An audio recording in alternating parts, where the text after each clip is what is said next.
জাতীয়তাবাদ, ধর্মনিরপেক্ষতাবাদ, গণতন্ত্র এবং সমাজতন্ত্রের ইন্দিরা গান্ধীর প্রেসক্রিপশন অনুযায়ী স্বাধীন বাংলাদেশে গোলামীর সংবিধান তৈরি করলেন শেখ মুজিব। এটা বড় হৃদয়ের রক্তক্ষরণের ইতিহাস, এটা মর্মান্তিক ইতিহাস। 70 সালে তিনি জাতির সঙ্গে ওয়াদা করেছিলেন, অঙ্গীকার করেছিলেন কোরআন সুন্নাহ বিরোধী কোন আইন তৈরি করবেন না।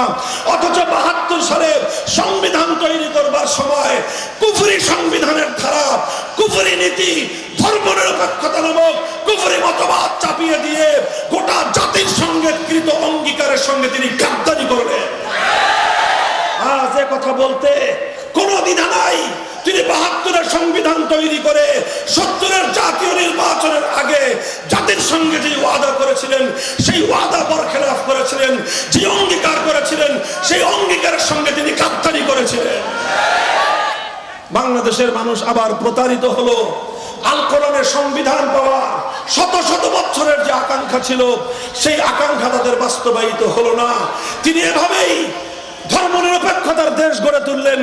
শুধু তাই নয়, ধর্মকে, ইসলামকে দেশ থেকে নির্মূল করার জন্য যা যা করতে হয় শেখ মুজিবুর রহমান সাহেব তাই করলেন।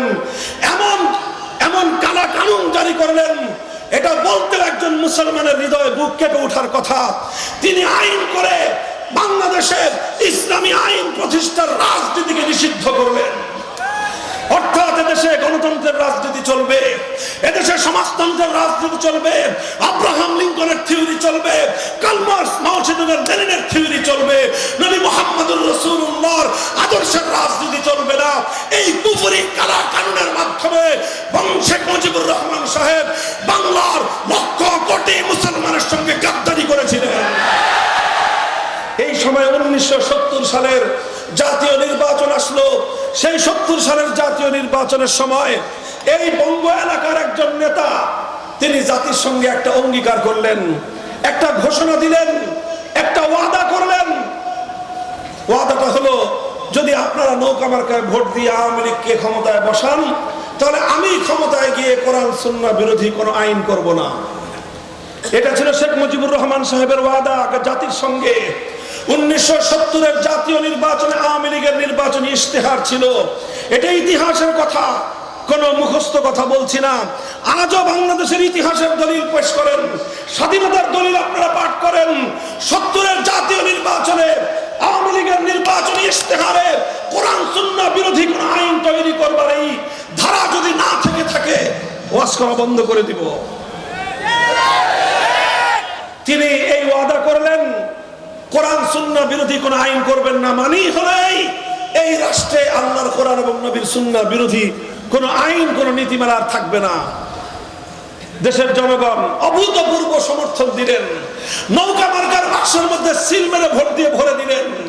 নিরঙ্কুশ সংখ্যাগরিষ্ঠতা পেল তারা, এবং তারা সরকার গঠন করার মতো সংখ্যাধিক্য পেয়ে গেল। পশ্চিম পাকিস্তানিরা তাদেরকে ক্ষমতা দিল না। ক্ষমতা না দিয়ে 25শে মার্চের ভয়াল কালো রাত্রিতে বাংলাদেশের মানুষের উপর রাতের অন্ধকারে গণহত্যা পরিচালনা করলো। 26শে মার্চ বাংলাদেশের স্বাধীনতার ঘোষণা দেওয়া হলো।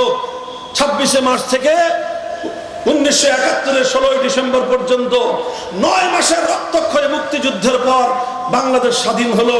আর এই 9 মাস পর্যন্ত শেখ মুজিবুর রহমান সাহেব পশ্চিম পাকিস্তানের কারাগারে বন্দী থাকলেন আর আপ্যায়িত হলেন। 16ই ডিসেম্বর স্বাধীনতা অর্জন করার পর তিনি সেখান থেকে মুক্তি লাভ করে প্রথমেই বাংলাদেশে আসেন নাই, সেখান থেকে গিয়েছেন লন্ডনে। শ্রীমতী ইন্দিরা গান্ধী, ভারতের প্রধানমন্ত্রীর সঙ্গে তার সাক্ষাৎ এবং তার কথোপকথন, তার বৈঠক। বাংলাদেশে আসার আগেই শ্রীমতী ইন্দিরা গান্ধী ছোট্ট একটা চিরকুট ধরিয়ে দিলেন শেখ মুজিবুর রহমান সাহেবকে। সেই চিরকুটের মূল কথা ছিল এই, এবার তুমি বাংলাদেশে গিয়ে বাংলাদেশকে এমন একটা সংবিধান দ্বারা পরিচালনা করবা, যেই সংবিধানটা নামে বাংলাদেশের সংবিধান হবে, কিন্তু তার মূলনীতি হবে ভারতের সংবিধানের মূলনীতি। ভারতের সংবিধানের মূল 4 নীতি: জাতীয়তাবাদ, ধর্মনিরপেক্ষতাবাদ, গণতন্ত্র এবং সমাজতন্ত্রের ইন্দিরা গান্ধীর প্রেসক্রিপশন অনুযায়ী স্বাধীন বাংলাদেশে গোলামীর সংবিধান তৈরি করলেন শেখ মুজিব। মুহতারাম হাজিরিন, এটা হলো বড় দুঃখজনক ইতিহাস, এটা বড় হৃদয়ের রক্তক্ষরণের ইতিহাস, এটা মর্মান্তিক ইতিহাস। 70 সালে তিনি জাতির সঙ্গে ওয়াদা করেছিলেন, অঙ্গীকার করেছিলেন কোরআন সুন্নাহ বিরোধী কোন আইন তৈরি করবেন না। অথচ ৭২ সালে সংবিধান তৈরি করবার সময় কুফরি সংবিধানের ধারা, কুফরি নীতি, ধর্মনিরপেক্ষতা নামক কুফরি মতবাদ চাপিয়ে দিয়ে গোটা জাতির সঙ্গে কৃত অঙ্গীকারের সঙ্গে তিনি গাদ্দারি করলেন। আজ এ কথা বলতে কোনো দ্বিধা নাই। তিনি ৭২-এর সংবিধান তৈরি করে ৭০-এর জাতীয় নির্বাচনের আগে জাতির সঙ্গে যে ওয়াদা করেছিলেন, সেই ওয়াদা বরখেলাফ করেছিলেন, যে অঙ্গীকার করেছিলেন, সেই অঙ্গীকারের সঙ্গে তিনি গাদ্দারি করেছিলেন। বাংলাদেশের মানুষ আবার প্রতারিত হলো। আল কোরআনের সংবিধান পাওয়া শত শত বছরের যে আকাঙ্ক্ষা ছিল, সেই আকাঙ্ক্ষা তাদের বাস্তবায়িত হলো না। তিনি এভাবেই ধর্মনিরপেক্ষতার দেশ গড়ে তুললেন। শুধু তাই নয়, ধর্মকে, ইসলামকে দেশ থেকে নির্মূল করার জন্য যা যা করতে হয় শেখ মুজিবুর রহমান সাহেব তাই করলেন। এমন এমন কালা কানুন জারি করলেন, এটা বলতে একজন মুসলমানের হৃদয়ে বুক কেঁপে ওঠার কথা। তিনি আইন করে বাংলাদেশের ইসলামী আইন প্রতিষ্ঠার রাজনীতিকে নিষিদ্ধ করলেন। অর্থাৎ এদেশে গণতন্ত্রের রাজনীতি চলবে, এদেশে সমাজতন্ত্রের রাজনীতি চলবে, আব্রাহাম লিঙ্কনের থিওরি চলবে, কার্ল মার্কস, মাও সেতুংয়ের লেনিনের থিওরি চলবে, নবী মুহাম্মদুর রাসূলুল্লাহর আদর্শের রাজনীতি চলবে না। এই কুফরি কালা কানুনের মাধ্যমে শেখ মুজিবুর রহমান সাহেব বাংলার লক্ষ কোটি মুসলমানের সঙ্গে গাদ্দারি করেছিলেন।